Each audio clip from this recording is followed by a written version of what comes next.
Si on enlève mes bêtes, je pars avec mes bêtes. Je vais pas concevoir qu'on puisse emmener mes bêtes pour les emmener à l'abattoir. C'est mes filles.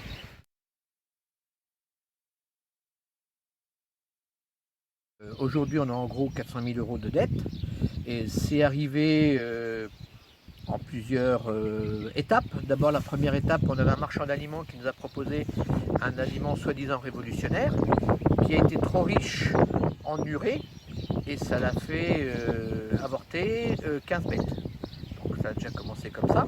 Et on s'est retrouvé sans trésorerie pour acheter de l'aliment pour les bêtes. Donc les bêtes ont baissé en lait. Et après ça fait effet boule de neige.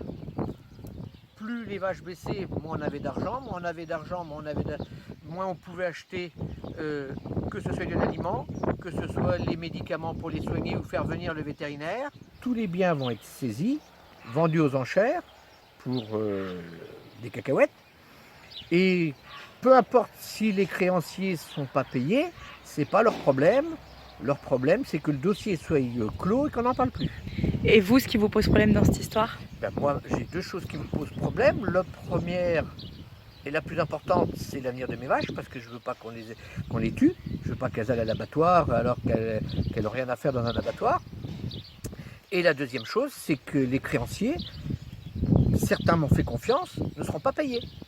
Et ça, c'est inadmissible. Bonjour mon bébé, oh mon bébé, comment ça va? Non, elle est jalouse. Tiens, quand je vous le dis qu'elle est jalouse. Donc aujourd'hui, on a mis une cagnotte en ligne qui fonctionne très très peu parce que les gens ne se sentent pas concernés. Pour eux, c'est un agriculteur de plus ou de moins, quelle importance. Alors cette cagnotte permettrait, alors aujourd'hui où on en est rendu là, de peut-être racheter le cheptel. Si les gens répondent nombreux, peut-être de pouvoir arrêter la liquidation judiciaire en apportant suffisamment d'argent et pouvoir reprendre le redressement judiciaire et pouvoir payer tous les créanciers. Parce que c'est inadmissible que la justice, que la société dise aujourd'hui les créanciers, on n'en a rien à faire. C'est pas grave, s'ils ne sont pas payés, ben, tant pis pour eux. Ça peut entraîner d'autres faillites. Donc c'est pas normal.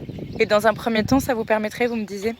Alors ça permettrait de racheter un peu d'aliments pour les bêtes, de les soigner, d'améliorer leur bien-être forcément, parce que s'il n'y avait plus de boiterie, ça serait mieux.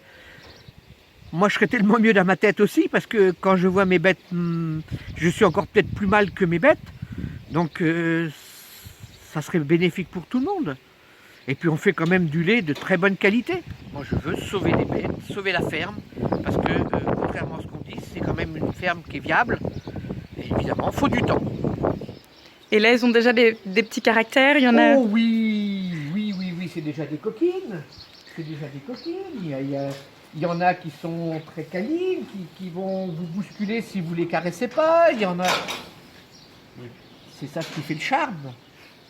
C'est ça ce qui fait le charme. On sent vraiment l'attachement très fort. Ah oui, c'est inexplicable. Si on peut le retrouver avec des gens avec leurs chiens, qui sont un peu fusionnels, mais c'est un rapport un peu fusionnel aussi. Hein. D'ailleurs, il y a la petite Nora que vous avez récupérée aussi. Oui. Manu. Voilà.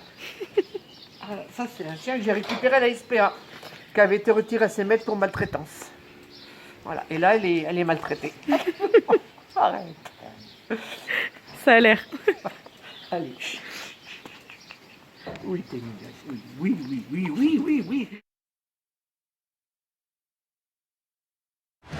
Retrouvez tout France Bleu sur francebleu.fr.